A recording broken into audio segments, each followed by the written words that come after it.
Song of Songs. And this is considered by our elder brothers and sisters, Jewish people, as the heart of the Old Testament. It's right in the very center of it. It says this: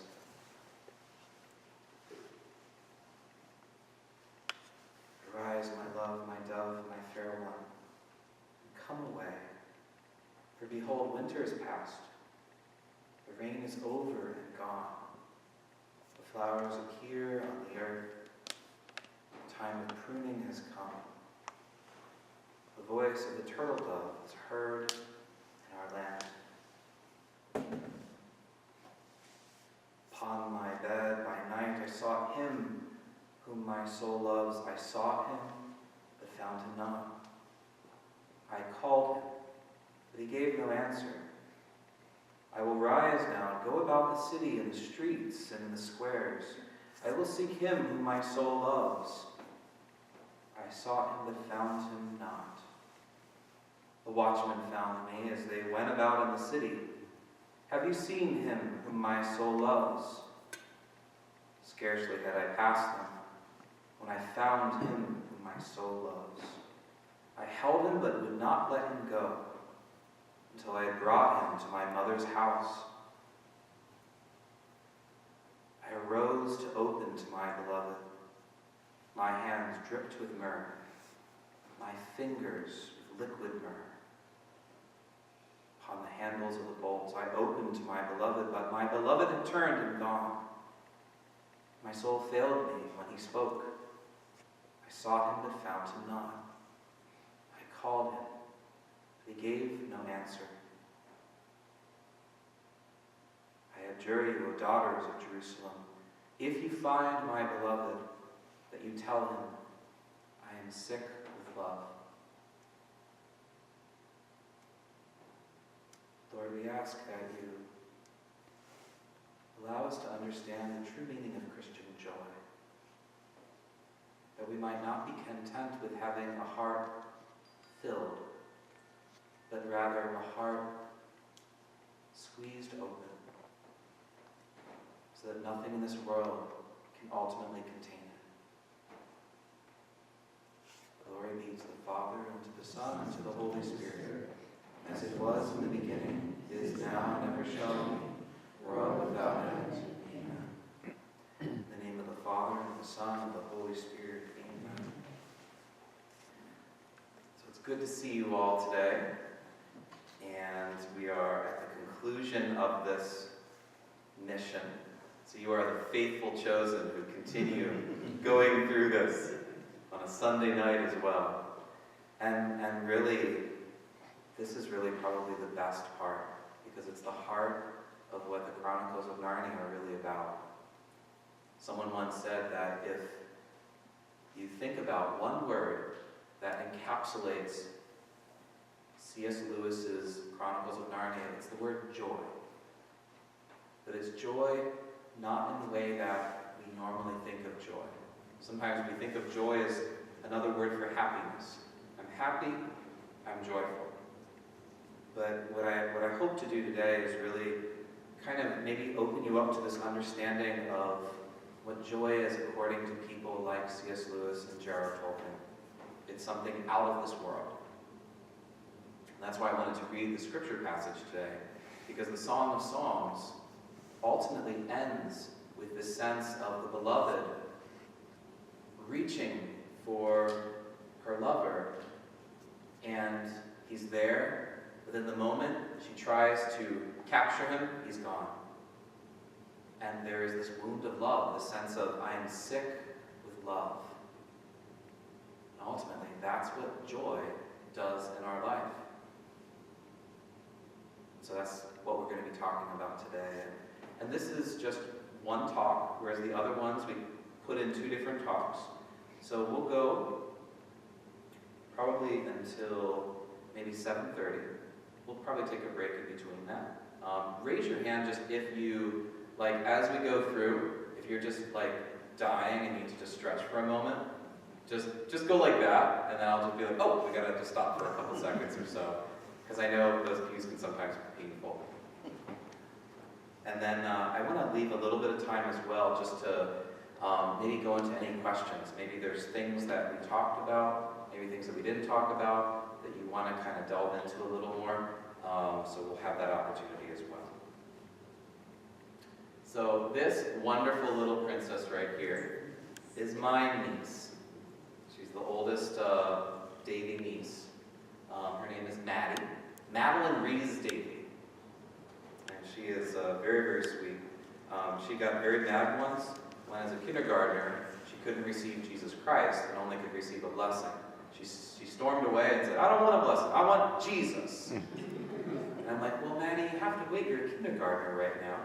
She's like, "Tio, I know that this is the body and blood of Jesus Christ, so why can't I receive him?" Good question. I don't know. But you keep doing that. So she's just about to receive her first Holy Communion in May 4th. But I put this here because there are these moments that can sometimes just take your breath away with beauty. And this is one of those moments in which, very spontaneously, this is not a doctored photo or sort of let's smile, but it is a little lady just filled with joy to see her uncle, and she just tackles me, and someone just had a camera and just kind of went like that, but it's all spontaneous. But this is kind of this experience of we're supposed to be surprised with joy. So what is joy? Well, first of all, Blaise Pascal, he spoke of all men desire happiness, and this is without exception. So we even think about this with Aristotle, think about this with Plato. This is something even people that are wise men and women, even before Christ, knew that all seek happiness. They all desire happiness. And there's kind of different ways of looking at happiness. Sometimes people might say, well, pleasure is really how to be happy. But pleasure we share with animals, and it's a very good thing.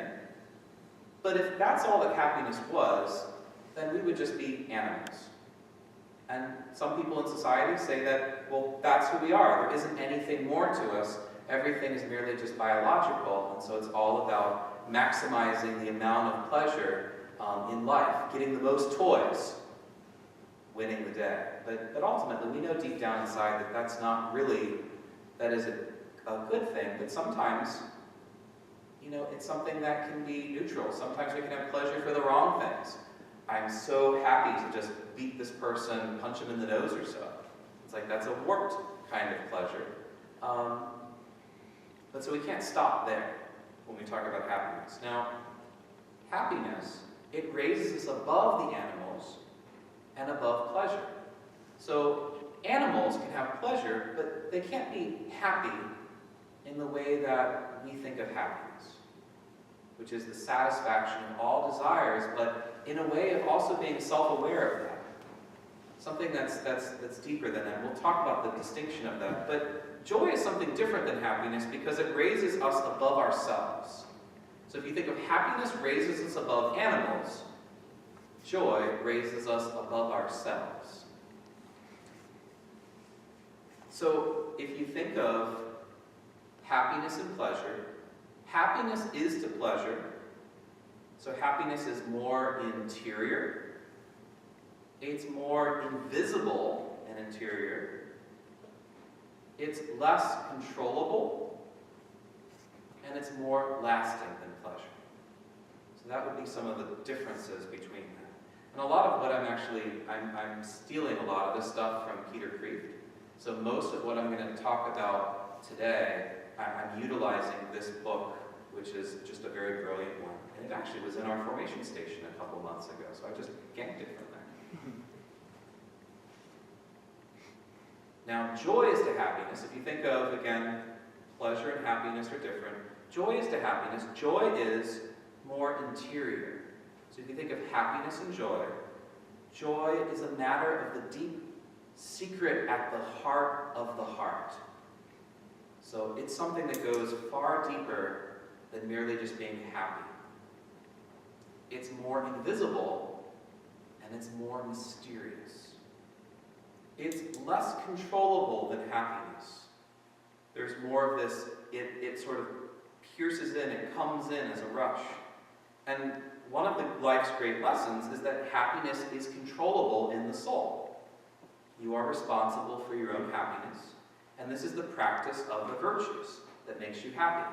So if you want to be happy according to the ancients, and even people like St. Thomas Aquinas, you grow in virtue. The courageous person has a deeper sense of happiness. The temperate person versus someone who's a slave to their passions is much more, they can control happiness in that sense. And so all these different virtues, that's how we become happy. How we live the good life is a life of virtue. Now, joy is not more lasting in this life than happiness. It comes suddenly and leaves almost as suddenly. So, analogies to glimpse joy. And we're using these sort of images because it's hard to kind of put your finger on what joy is. But I want you just to experience these different analogies, because when you see them, they'll touch sort of that deep part of the heart, and you'll really kind of discover what joy is. So the first one is, it's a brief appetizer. It's not a lasting meal.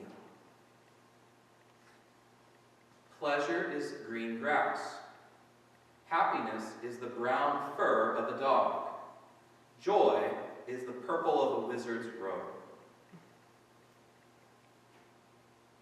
The heart is a Grand Canyon.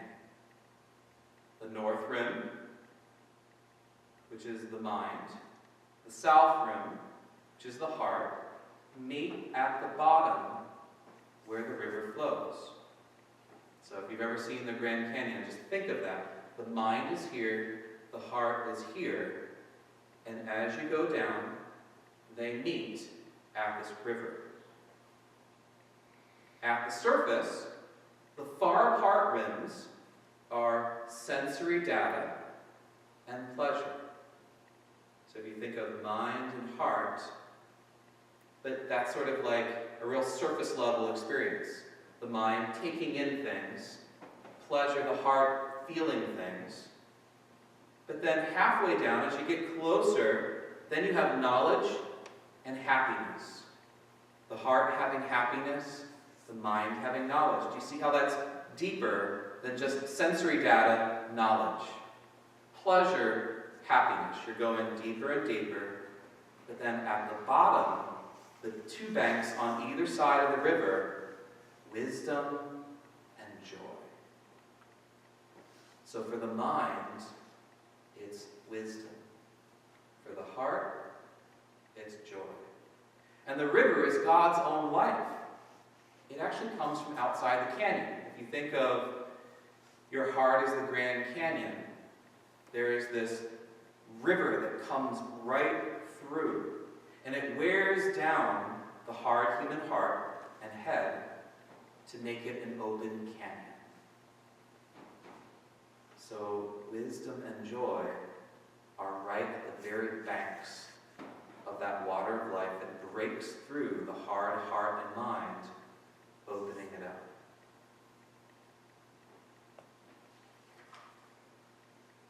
That is a blank screen. Not for any reason, it's just there. Now, happiness can get boring.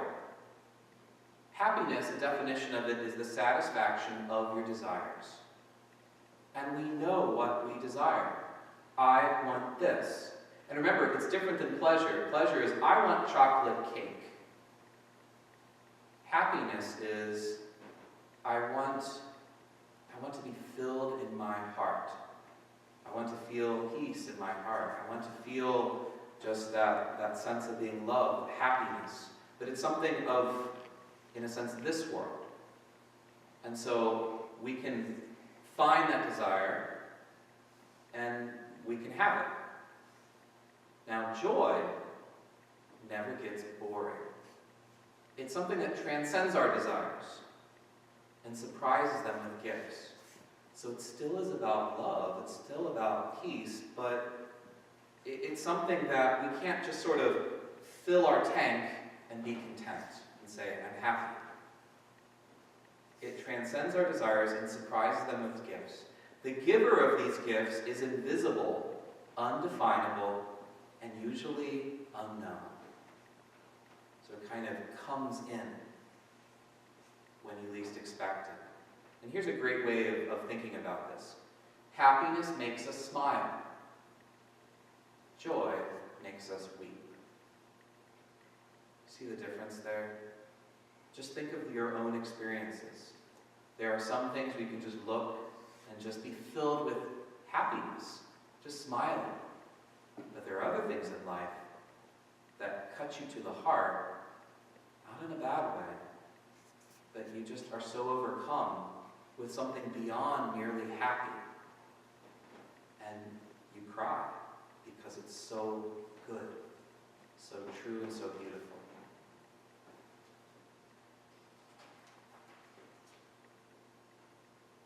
For one moment of joy, we would gladly exchange months of happiness. Maybe you've had this experience where it's great to be happy, but there are sometimes these moments in life in which something just takes your breath away, and it's only for a split second that it is something that you remember for the rest of your life. And you would gladly have just that one more time than half a year of just happiness. It's so much deeper. I love this definition. It breaks our heart and we bleed. It squeezes our heart and tears come out. It hollows out our heart and enlarges it. And that's Peter Kreeft who said those words. But I love that one where it squeezes our heart and tears, joy come out. This is what C.S. Lewis would say on joy. These are quotes from his various works. First one says, "It must have the stab, the pang of inconsolable longing. All joy reminds. It's never a possession. It's always a desire for something longer ago, or further away, or still about to be. You can't hold on to joy. It is a byproduct. Its very existence presupposes that you desire not it, but something other and outer." That's really important. It's sort of like something passes by, or rather someone passes by, and it's the byproduct in which you've just encountered something beyond this world. Ultimately, that's God. In introspection, we try to look inside ourselves and see what's going on, but nearly everything that was going on in a moment before is stopped by the very act of our turning to look at it. Have you ever done that, where maybe you're in the midst of such a beautiful moment, and the moment you start thinking about the experience, it goes away? Let's say you're in the midst of this beautiful song, and you're just so enraptured in it, and it's just breaking your heart, but the moment you start analyzing and saying, what is this that's going on? It runs away at that moment. This is one about how we can sometimes hold on to the wrong thing. The inherent dialectic of desire itself had, in a way, already shown me this. For all images and sensations, if idolatrously mistaken for joy itself, soon honestly confess themselves inadequate. That's kind of a big way of basically saying, we see something that's so good in this world, and we reach for it, but it's in this world. And then we might start worshiping that, because it's so good, it's so beautiful. Maybe it's art, maybe it's something so beautiful, and yet the moment you try to possess it, and you hold on to an earthly thing, you realize that that's not what you're looking for. It was a signpost, but if you grab onto the sign, then it kind of loses its power. because it's actually meant to point you. And joy itself, considered as an event in my own mind, turned out to be no value at all. All the value lay in that which joy was desiring. And that object, quite clearly, was no state of my own mind or body at all. So again, that joy being this byproduct, that it's not something that I'm creating, holding on to, but the value of joy is not holding on to a joyful moment, but it's being touched by a joyful moment, and even if you try to hold on to it, it disappears, but it leaves you with this inconsolable longing, or what Song of Songs would say, being sick with love. And then this last one here where it says, it was valuable, joy was valuable only as a pointer to something other and outer. While that other was in doubt, the pointer naturally loomed large in my thoughts. When we are lost in the woods, the sign of a signpost is a great matter. He who first sees it cries, "Look!" The whole party gathers round and stares. But when we finally found the road and are passing a signpost every few miles, we shall not stop and stare. That's what joy is. Signposts. And wonder, seeing a sign in the midst of the dark woods that tells you where to go. It's unexpected, you're filled with wonder, there's hope. But once you're already on the road and you see these signposts all the time, then joy is pointing you in the direction. It's not the thing to hold on to. Now, we're going to get into a couple of the specific places in the Chronicles of Narnia. This one is from the Voyage of the Dawn Treader, in which Lewis gives us a beautiful sort of image of what this kind of joy is. So this is that famous moment in which she's called to go up the steps by herself and to go to find this enchanted book. And there might be a magician that's around that nobody knows. And she starts opening the book. She's trying to take these invisible people called the duffel plugs, who are these weird-looking guys with like 1 foot, and they're all invisible. They've captured Prince Caspian and all the people, saying, this girl has to go and free us with looking for this particular spell to free them, and if not, we're going to kill all of your people here. So Lucy is like, okay, I have to go, and she's looking through this book, and she finds this spell called For the Refreshment of the Spirit. So it says this. On the next page, she came to it, and these are actually the words from the Voyage of the Dawn Treader. She came to a spell for the refreshment of the Spirit. The pictures were fewer here, but very beautiful. And what Lucy found herself reading was more like a story than a spell. It went on for 3 pages, and before she had read to the bottom of the page, she had forgotten that she was reading at all. She was living in the story as if it were real, and all the pictures were real too. When she had got to the 3rd page and come to the end, she said, "That is the loveliest story I've ever read or shall ever read in my whole life. Oh, I wish I could have gone on reading it for 10 years. At least, I'll read it over again." Have you ever had one of those really good stories and it's just like, wow, I just want to go back and read it again? But here, the magic of the book came into play. You couldn't turn back.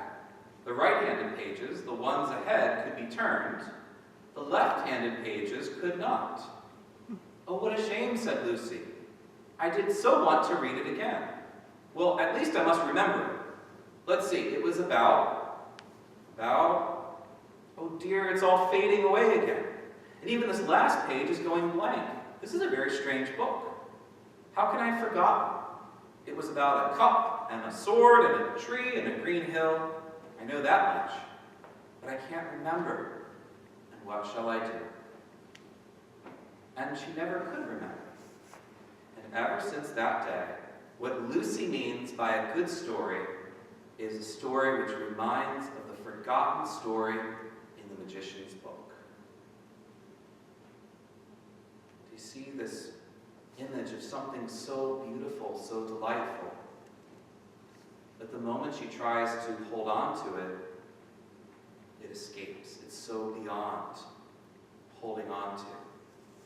And yet, it leaves this longing in her heart.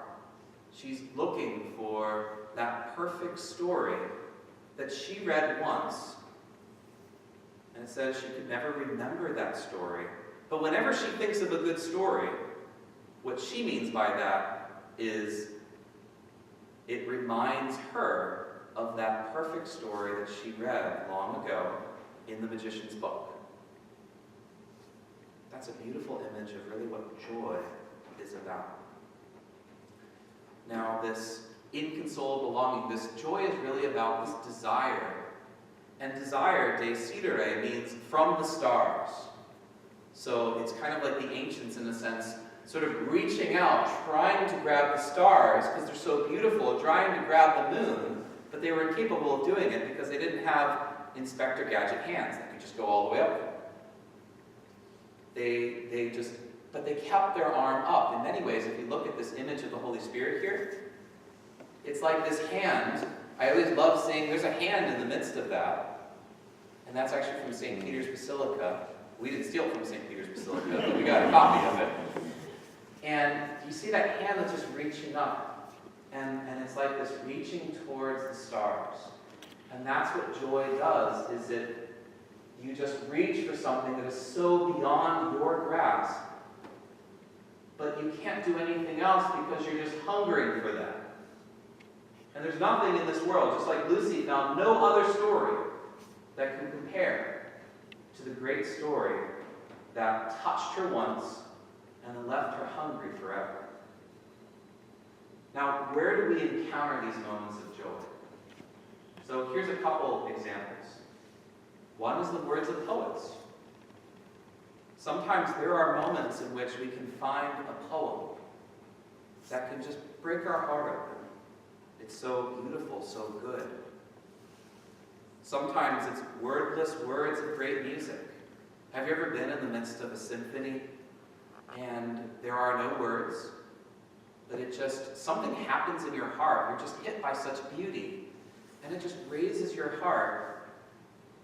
And you wish that you could just hear that symphony again, but every time you go back to it or put on a CD, it's not the same thing.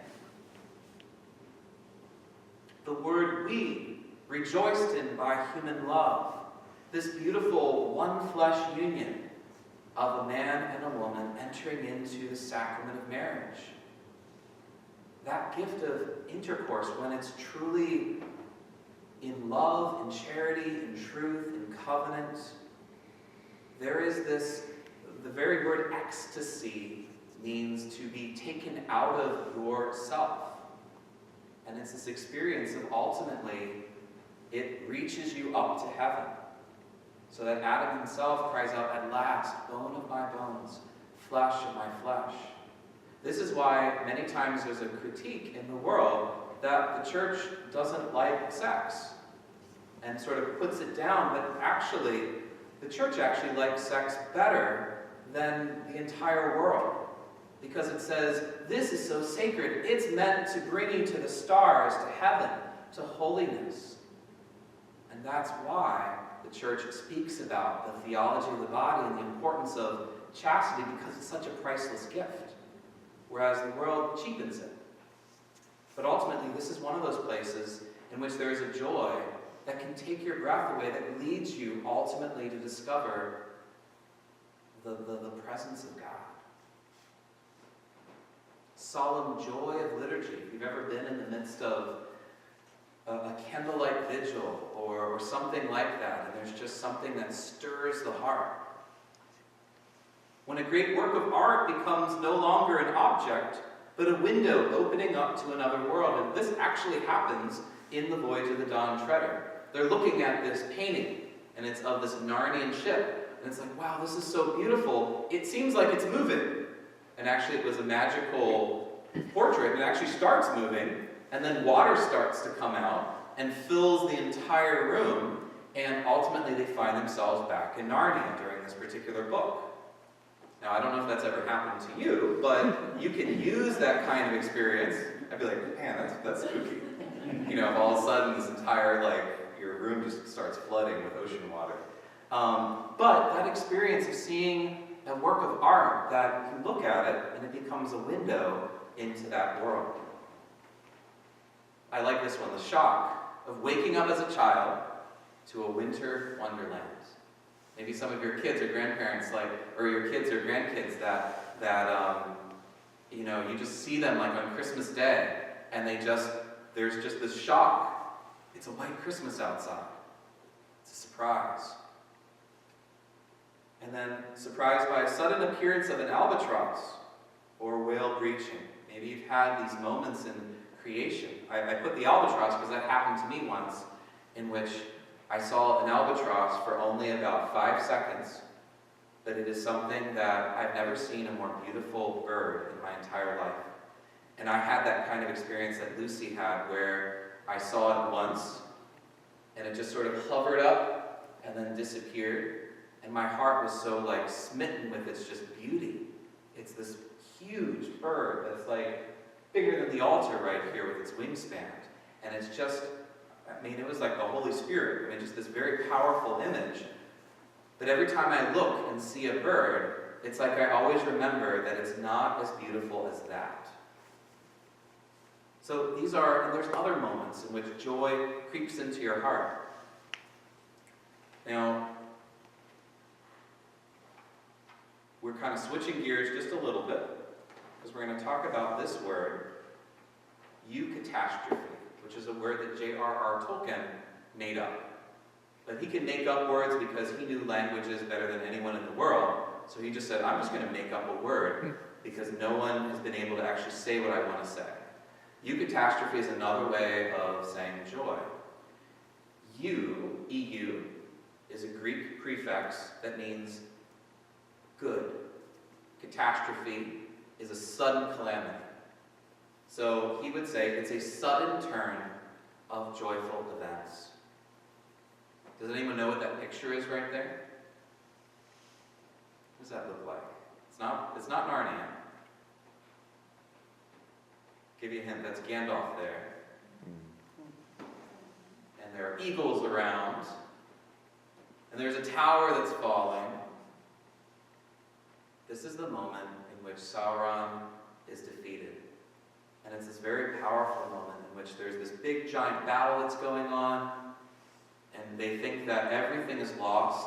These big giant monstrous trolls are smashing the good guy soldiers. They have Aragorn smashed down. They're about to kill Pippin, and all of a sudden you hear the word, the eagles are coming, the eagles are coming. And there's this moment of just everything turning around, and then also seeing just the whole plane of the enemy just all crashing down in the midst of this. They thought that everything was over, and all of a sudden, in a split second, they're winning. Sometimes we even experience this in sports. If your team is going, it seems like there's no hope, and then all of a sudden something happens, and then all of a sudden they have a touchdown, and you're like, wait, what's going on? And there's this surprise that happens. It just fills your heart with delight. You might even start crying just with joy because it's just so powerful. So we experience joy when darkness is at its height. Then something unexpected happens. Light breaks through darkness. Tolkien would say this is the gleam of the evangelion. So if you think of a sun rising, and those first little streaks that are coming over the horizon, it's dark, and then all of a sudden something comes forward, and it's the gleam of good news, that the darkness is fading, and light and morning are coming. It's Easter. And so Tolkien would also say the incarnation was the eucatastrophe of the history of mankind. So if you think of mankind from Adam, just kind of going down, and just keeps getting worse and worse and worse, and then glory to God in the highest, glory in excelsis Deo. Something turns. No one could have expected that God actually would break into the darkness of our world and be the light, the Word who became flesh and dwelt among us. But then, in the midst of his life, the resurrection was the eucatastrophe of the incarnation. So if we think of his life, and again, it starts going down, ultimately to betrayal, death on a cross. Then 3 days later, boom, he is risen. And these events, you see them in the Chronicles of Narnia. One of them is the whole changing of, all of a sudden spring is coming. And there's this delight that happens. No one could have expected that. Aslan is on the move. Father Christmas comes into the scene. And the kids are like, what are you doing here? It's like, well, I've been banished for so long that now the witch's spell is failing because Aslan is here.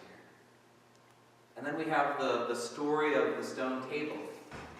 Again, Aslan dying on the stone table, and then, boom, everything switches. We have the trees and the river god defeating the army of King Miraz. This happens in the Prince Caspian. It's actually very well done in the movie Prince Caspian as well, where all of a sudden these trees just start attacking the enemy army, and then there's this river god who kind of just steps up and just crushes the enemy. Then we have the moment of the Nightmare Island in the Voyage of the Dawn Treader, and they're lost, and all of a sudden they cry out for help, and this albatross, again an image of the Holy Spirit, comes in with this brilliant light and ultimately guides them out of this horrible land. And then the stable door. Puddleglum's Courage as well is another one, but the stable door is in the very last book of the Chronicles of Narnia, and it's the moment in which they think they're going into the enemy lands, but they actually find themselves in Aslan's country. So it is a death that actually brings them to life. So there are these moments of joy, these sudden turns of joyful events that maybe happen in your own life as well. Things that seem like everything was going one way, and all of a sudden it switches. This happened to one of our parishioners. If you know Chad Semler, he almost died a couple years ago, where he basically stopped breathing and all this stuff, and he was rushed to the hospital in complete coma. He was put under ice and all these different things. And it was on Christmas Eve. So I went up there and celebrated a Mass, a Christmas Eve Mass at the hospital for the family. He actually read this weekend at the 8 o'clock Mass. And it looked like there was just no hope for him. And we prayed over him, we anointed him, and a couple days later, boom, he's okay, he's out of the hospital. No damage. Again, that's darkness, and then all of a sudden something just switches. Those things happen in our own lives at different times. But now, when these moments of such beauty and goodness pierce our heart, they leave a wound. And you see this in the fading that happens in the Chronicles of Narnia, but also in the Lord of the Rings. Have you ever noticed in those ones, there's kind of a sadness that happens, where you have just this delight of being with Aslan, but then it's like, children, you have to go back to your own world. And sometimes they say, and you're not going to be coming back to Narnia. And there's this sense of sadness there. We also have like the fading of the elves leaving Middle-earth.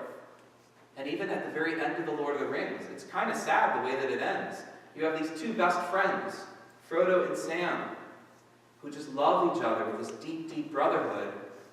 And at the very end, Frodo goes on. Sam is left behind. And there's this real heartfelt just goodbye that's very, very sad. And so there's this idea of joy comes in, it breaks into our heart, but then it always leaves this wound. The sense of being sick with love. And it's this idea that there's nothing in this world that ultimately will satisfy our heart, because our heart was actually made for the next world. And so the Lord does this in our lives, in which we encounter something so beautiful, so good, but then it's like after that happens, I can never really be the same. And even if I look for that same powerful experience of joy, I can never find it exactly quite like that. Because ultimately, you're going to find that in heaven. This is one of those moments in which the children's hearts are broken in the Chronicles of Narnia. A lot of these, if you notice, are in the Voyage of the Dawn Treader, because there's a lot that happens that speaks about this idea of finding Aslan's country. So it says this, it says, "And suddenly there came a breeze from the east." So this is the children who are close to Aslan's country. It lasted only for a second or so, but what it brought them in that second, none of those three children will ever forget. This is Edmund, Lucy, and Eustace. It brought both a smell and a sound, a musical sound. Edmund and Eustace would never talk about it afterward. Lucy could only say, "It would break your heart." "Why?" said I. "Was it so sad?" "Sad? No," said Lucy. Again, it's this moment of they're so close to Aslan's country. They experience something so beautiful that they just can't talk about it because it would break their heart. And it's not sad, though. It's just too beautiful. So now Lewis talked about this inconsolable longing. That's when something pierces us, this joy that pierces us, these moments that are so deeper than happiness, squeeze our heart and make us weep. It always leaves us with sort of a hole in the heart that drives us to seek ultimately it to be filled in the life to come. And this happens with Reepicheep. If you remember, Reepicheep is a little mouse, but he's one of the bravest of the knights of Narnia. And so this is one of those things. Size doesn't matter. You think of Yoda, judge me for my size? No. You know, the little guys are sometimes the most powerful ones. Now, mice, in the history of Narnia, were granted the ability to talk by chewing the cords that held the dead Aslan bound on the stone table. So originally, they weren't talking animals. But because of what they did for Aslan and the Lion, Witch, and the Wardrobe, if you remember that moment when Susan and Lucy, they're crying there, and all these little mice come, and they're like, get away, and they're like, wait, they're helping. They think they're trying to do something, but he's already dead. So Aslan, in the Prince Caspian book, says, I remember what your kin did in taking care of me. And so I gave you this ability to be able to speak. So then he becomes, this character, Reepicheep, becomes one of the bravest of knights in the war against Lord Miraz, which is the Prince Caspian. Now he loses his tail, but has it restored by Aslan due to the love of his fellow mice. Very similar to the paralytic man who has the 4 men carry him to Jesus. It says when Jesus saw their faith, he said, rise, pick up your mat, and walk. So the same thing happens. Aslan sees the faith of these mice, saying, we want to bring our captain to you. And then he's seen again with King Caspian aboard the Dawn Treader. Now this is where his longing comes from, this wound of joy. He says, this is in the Voyage of the Dawn Treader, when I was in my cradle, a woodwoman, a dryad, so this is like a spirit of a tree, so the talking trees have these kind of spirits, in a sense, in sort of folklore and that kind of thing, to make them move. They're called dryads. So this dryad, who happened to be the babysitter, which might be kind of cool, you know, having like a talking tree spirit, like, be your babysitter. That happens in the Chronicles of Narnia. But they sang, this woodwoman spoke this verse over me. It said, where the sky and water meet, where the waves grow sweet, doubt not, Reepicheep, to find all you seek, there is the utter east. And then he says, I don't know what it means, but the spell of it has been on me all my life. And so it's something that he just can't shake. It was so beautiful And it pointed him that he said, my whole life is about getting to that utter east, to Aslan's country. And so he says, my own plans are made. While I can, I sail east in the Dawn Treader. When she fails me, I paddle east in my little boat, my coracle. When she sinks, I shall swim east with my 4 paws. And when I can swim no longer, if I have not reached Aslan's country, or if I shot over the edge of the world into some vast cataract, I shall sink with my nose to the sunrise. It's such a beautiful image of, I know that that is what I'm looking for. It's the ultimate quest, in a sense. I'm looking for this thing that joy just pierced my heart and said, you're only going to find what will truly satisfy you in the utter east. And he says, I'm willing to die for that. I'm willing to just go and go and go, and I hope that I'll get there, but if not, I'm going to sink with my nose facing that direction. Again, it's this whole idea of there's nothing in this world that will truly satisfy me, because something touched my heart and pointed me in that direction. Now, ultimately, he gets there, because we see him, he kind of disappears, and people think that he went to Aslan's country until finally he ends up in the last book. So as all these different characters get to Aslan's country, and the one to greet them is this knight, Rinpoche. And he says, welcome in the lion's mane, come further up and further in. And basically what happens before this is there is the end of Narnia. And you have this evil army basically surrounding the last remnant of the Narnians and sort of pushing them towards this stable, which they believed was this evil god in there that they were trying to sacrifice all the Narnians to. And ultimately, it says that they were going through this grim door. They're battling, and there's unicorns that are fighting, and there's all these different, the Narnians, they start dying one by one, and it's just this real sad moment of the last battle of Narnia. And ultimately, they're pushed. They either die, or they're pushed through this door. And as they're going, it says, through the grim door like a mouth, they are pushed through. And one of them says, the king of Narnia at this time, Tyrion, says, is there anything we can do to stop it? And Jewel, the unicorn, who's just like the coolest unicorn around, says, nay, fair friend, it may be for us the door to Aslan's country, and we shall sup at his table tonight. And ultimately that's what happens. That ultimately they go through this death that actually leads them to life. And they go further up and further in. And actually that picture right there, I took with my camera. That's a picture of New Zealand. And it is more beautiful than you can possibly imagine. The Chronicles of Narnia were filmed there too, just like with Tolkien's Middle-earth. But this image, so Jewel, who again was fighting that battle and ultimately was pushed through, comes to this new land, and as he's running around, he says, I've come home at last. This is my real country. I belong here. This is the land I've been looking for all my life, though I never knew it until now. Come further up, come further in. So ultimately, everything that his heart was looking for was found in a very unexpected way, going through that grim door into new life, death to life.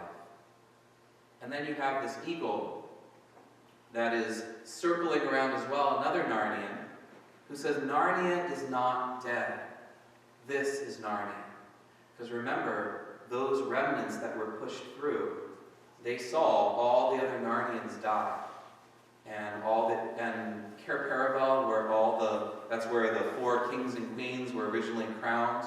There was a betrayal that happened there during this book, and all the Narnians were killed, all these fauns and centaurs and all these different people. The trees were all chopped down, and their spirits, in a sense, kind of came and then just like went stiff and then died. I mean, it's a very intense book. And so there's the sadness of everything that you've read all the way through in Loving Narnia. In the last book, everything is basically killed. But then, that's not the end of the story. Because now they say, wait, Narnia isn't dead. This is Narnia. And then it says this, it says, when Aslan said you could never go back to Narnia, he meant the Narnia you were thinking of. So these are the children that Aslan said, you are too old to go back to Narnia. That you have to find me in your own world. There I go by a different name. And so they were thinking they'd never get back to Narnia, but that was not the real Narnia. It was only a shadow or copy of the real Narnia, which has always been here and always will be in Aslan's country. Just as our own world, England, and everything is only a shadow and copy of something in Aslan's world. Of course it's different as a real thing is from a shadow, or as a waking life is from a dream. It's all in Plato. Bless me, what do they teach them at these schools? This is the professor. You remember the professor from the Chronicles or the Lion, Witch, and the Wardrobe? That's him. And he also was the main character in The Magician's Nephew earlier on. So this idea, again, of everything in our world is a shadowland. This is where that whole world, like the whole thing of shadowlands comes from. It comes from this book. And this idea that everything that's good, true, and beautiful in this life, ordinary goodness of life, is now glorified in Aslan's country. And this is something that, if you read C.S. Lewis, he's always talking about the simple things of life. In the midst of battles, in the midst of wolves trying to hunt down the children, one of the beavers is thinking about tea and bread and bringing a sewing machine and, different things like this. And these warriors, and before their battles, they just start dancing and singing. This idea of tea, delicious smell, singing, dancing, England, friendship, creation, joking. It's all in Aslan's country, but it's even greater there. So we can even think about all the good things in this world. They're only like little tiny glimmers to the full splendor of what that's going to be like in heaven. You can think about this even with your loved ones. This is something that I mention in the midst of funerals a lot of times, is the goodness that you experience in this life of that loved one. That little smile, that little wit, that compassion, that joy, whatever it is, it will be just like a little stroke of the morning sun compared to the full sun at midday. And that's ultimately what Lewis is talking about there. And so, the ordinary goodness of life will all be transformed and glorified in Aslan's country.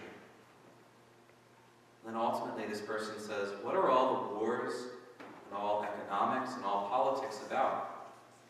The business of allowing people to return to their hearthsides and to family and friends and good fellowship. We may note the sheer festivity and merrymaking in Narnia, the world in which all things in their varied shapes and colors, omnia opera domini, which means all the works of the Lord, all of them dance and sing, from warriors to seraphim to rabbits to foxes and badgers, with heroes and charwomen and cabbies and all. So the whole creation of Narnia is singing and dancing in different ways throughout its books. And all of that is just a little tiny foretaste. The goodness of ordinary life reminds us of what is to come as well. And this is the last, what I want to close this mission with. This is the very end of the Chronicles of Narnia. It's the last page and the last paragraph. It says this: they're moving further up and further in. They're discovering that England, that everything that they knew that was good, true, and beautiful in their world is actually so much better, so much greener, so much real. The difference between a dream and life. And they go deeper and deeper in, and then finally it says they meet Aslan. And he's talking, and he says, the school year is over, the summer holidays are about to begin. And And ultimately what the children discover is that they died. They actually were killed in a train wreck.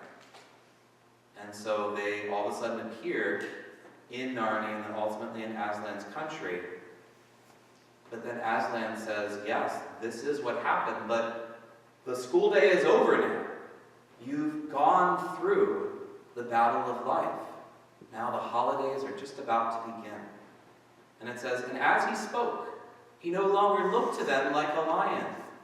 But the things that began to happen after that were so great and beautiful that I cannot write them. And for us, this is the end of all the stories.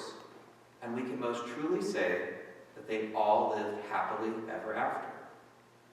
But for them, it was only the beginning of the real story. All their life in this world and all their adventures in Narnia had only been the cover and the title page. Now at last they were beginning chapter 1 of the great story, which no one on earth has read, which goes on forever, in which every chapter is better than the one before. Lewis encountered Christ through the power of his imagination and allowing this world of Narnia to come forth, saying, God could, if he wanted, because he's all-powerful, he could have created a whole world of talking animals, and he could have come into that world as the king of beasts, as true God and true lion. And so just as in that world, they talk about our world in terms of, I've heard stories and myths and fairy tales about mankind. We do the same thing with the world of Narnia. Because when we encounter this fresh new world that we can actually enter into through the gift of our imagination, through the gift of creativity, it can open up wonder, and it ultimately can allow us to encounter moments of real joy in which we read something that is so beautiful that it can take our breath away. And it can remind us that ultimately we're made, just as the Narnians are, to ultimately get to Aslan's country. But when we get there, he won't look like a lion. And he says, now the holidays are just about to begin. Everything that has gone before is just a cover page, a title, compared to what is in store. And so the moments of joy that squeeze your heart, break it open, and give you this hunger that will never be satisfied in this world, don't be afraid of those moments. It's very easy for us. It's uncomfortable to have that kind of wound of love, and so we want to fill it. But what the Lord is saying is, don't fill it with stuff. Let that temptation go and allow yourself to be hungry, because the hunger will ultimately lead you to be fully satisfied in the life to come. Glory be to the Father, and to the Son, and to the Holy Spirit, as it was in the beginning, is now, and ever shall be, world without end. Amen. In the name of the Father, and the Son, and the Holy Spirit. Amen. If you want, do you want to stand for a moment and stretch? And, I mean, it's up to you guys, or if you want to, if there's any questions or anything. I did say we were going to have a break, but I guess I didn't do that. I just got excited about this stuff. But feel free if you need to stand or use the bathroom or anything like that. We have, as long as you guys want. It's 7:35 right now. We can officially end at 8. We can officially end sooner than that, depending on what you guys want to talk about. But yeah. Netflix cut a deal with C.S. Lewis's family to get his, they're going to have the rights to the movies, and new movies coming up. Really? Yes. So Google it, Google Netflix, they'll give you the whole rundown on it. Okay. So it's going to be, there's another movie, it's called The Silver Chair. Yeah, The Silver Chair. It's a very good one. So we have to pray that they don't butcher it too. Yeah. That's what I was praying when